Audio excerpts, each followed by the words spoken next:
Hello ছোট্ট বন্ধুরা, তোমরা কেমন আছো? আমি ঋতুপাল। আমি তোমাদের আজকে অনেক সুন্দর মজার একটি গল্প পড়ে শোনাবো। গল্পটির নাম বর্গরাজা ও ত্রিভুজ রানী। দেখো, আমরা ছবিতে বর্গরাজা ও ত্রিভুজ রানীকে দেখতে পাচ্ছি। দেখো, বর্গরাজা চেয়ারে বসে আছে। তার চেয়ারও চার কোনা, তার মুকুট চার কোনা, তার গলার হারও চার কোনা। চলো আমরা গল্পটি শুরু করি। এক ছিল আজব রাজা, তার সব কিছুই চার কোনা, তার মুকুট চার কোনা, তার সিংহাসনও চার কোনা, তাই তার নাম বর্গরাজা। দেখো, আমরা ছবিতে দেখতে পাচ্ছি ত্রিভুজ রানীকে।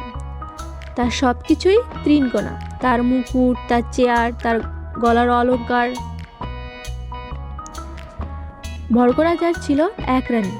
রানীর সব কিছুই তিন কোনা, তার মুকুট তিন কোনা, তার অলংকার তিন কোনা, তার চেয়ারও তিন কোনা, তাই তার নাম ত্রিভুজ রানী। দেখো, আমরা ছবিতে একটা বাগান দেখতে পাচ্ছি। বাগানের গাছগুলো গোল, মাছগুলো গোল, হাঁসগুলো গোল, পাখিগুলো গোল, ফল গোল, ফুল গোল, বাগানের সব কিছুই গোল। চলো আমরা গল্পের বাকি অংশটুকু পড়ি।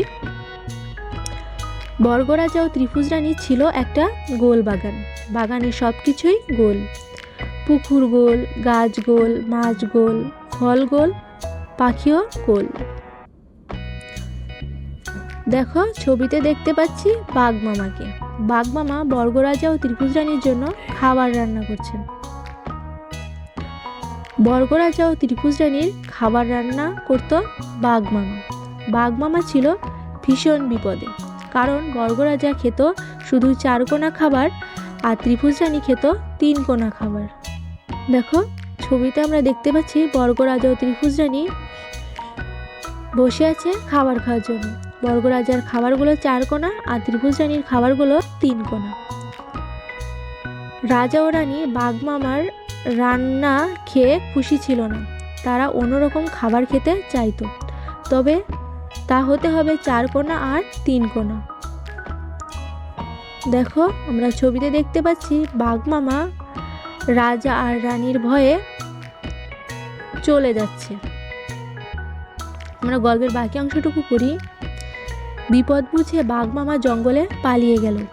বর্গরাজা ও ত্রিভুজ রানী পড়ল বিপদে। দেখো, আমরা ছবিতে দেখতে পাচ্ছি বাঘ মামার হাতে একটা হাঁড়ি, আর বর্গরাজা আর ত্রিভুজ রানী বসে রয়েছে চেয়ারে। একদিন হঠাৎ বাঘ মামা একটা গোল হাঁড়ি করে কি যেন নিয়ে এলো। বর্গরাজা ত্রিভুজ রানী তখন অনেক খিদে পেয়েছে।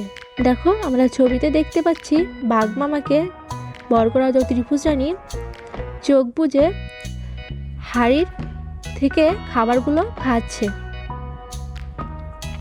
হাঁড়িতে ছিল রসগোল্লা। বর্গরাজা ত্রিভুজ রানী চোখ বন্ধ করে একের পর এক রসগোল্লা খেতে থাকলো।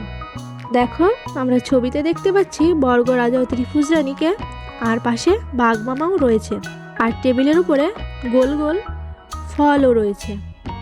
গল্পের বাকি অংশটুকু পড়ি। এখন তারা গোল বাগানের গোল গোল সব মজাদার ফলও খায়। বাঘ মামাও এখন খুব খুশি। আজকের গল্প এখানেই শেষ করছি। আশা করি গল্পটি পড়ে তোমাদের ভালো লেগেছে এবং আমাদের চ্যানেলে আরও অনেক গল্প আপলোড করা হবে। তো চ্যানেলটি সাবস্ক্রাইব করে আমাদের পাশেই থেকো।